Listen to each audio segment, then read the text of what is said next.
kami dari kelompok 8 akan menjelaskan sedikit mengenai rangkuman dari materi kebijakan wisata halal dan non-halal, dampak, penolakan, potensi kearifan lokal, dan daya dukung pada mata kuliah pariwisata religi.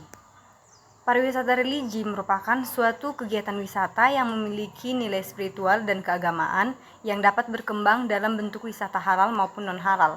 Kebijakan wisata halal bertujuan memenuhi kebutuhan wisatawan muslim melalui fasilitas dan layanan sesuai syariat, sedangkan wisata non-halal lebih bersifat umum dan terbuka bagi semua kalangan. Keduanya memiliki tujuan yang sama, yaitu meningkatkan sektor pariwisata dan perekonomian daerah.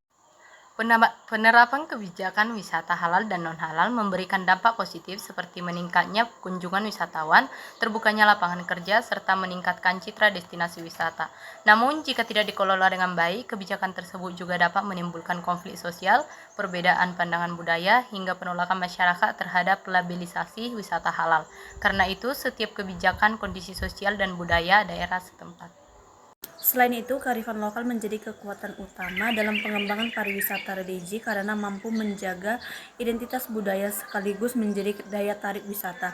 Pengelolaan destinasi juga harus memperhatikan daya dukung lingkungan, sosial, dan ekonomi agar pariwisata dapat berjalan secara berkelanjutan tanpa merusak lingkungan maupun kehidupan masyarakat sekitar.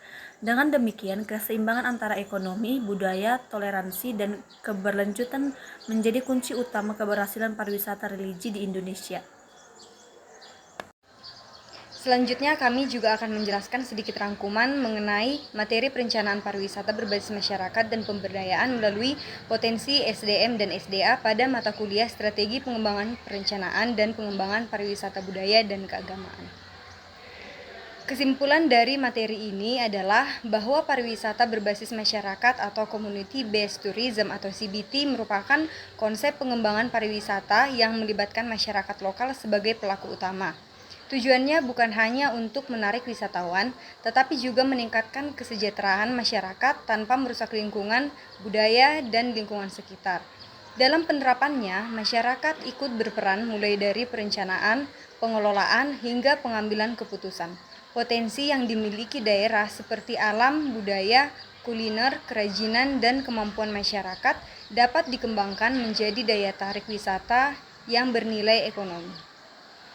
Agar pengembangan wisata berjalan baik, diperlukan beberapa tahapan seperti identifikasi potensi, analisis kebutuhan dan masalah, serta penyusunan rencana jangka pendek, menengah, dan panjang.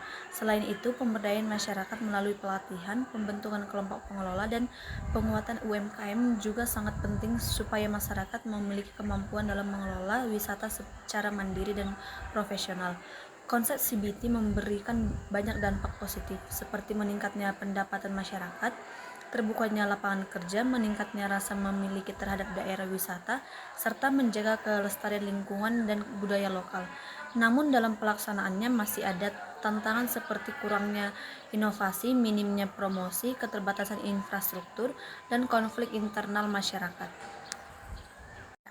Karena itu, keberhasilan pariwisata berbasis masyarakat membutuhkan kerjasama semua pihak melalui konsep pentahelix, yaitu pemerintah, akademisi, pelaku usaha, komunitas, dan media.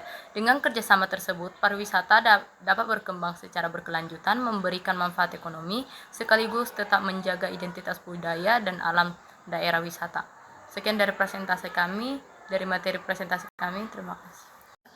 Karena itu, keberhasilan pariwisata berbasis masyarakat membutuhkan kerjasama semua pihak melalui konsep pentahelix, yaitu pemerintah, akademisi, pelaku usaha, komunitas, dan media. Dengan kerjasama tersebut, pariwisata dapat berkembang secara berkelanjutan, memberikan manfaat ekonomi, sekaligus tetap menjaga identitas budaya dan alam daerah wisata. Sekian dari rangkuman materi dari kelompok kami. Sekian dan terima kasih.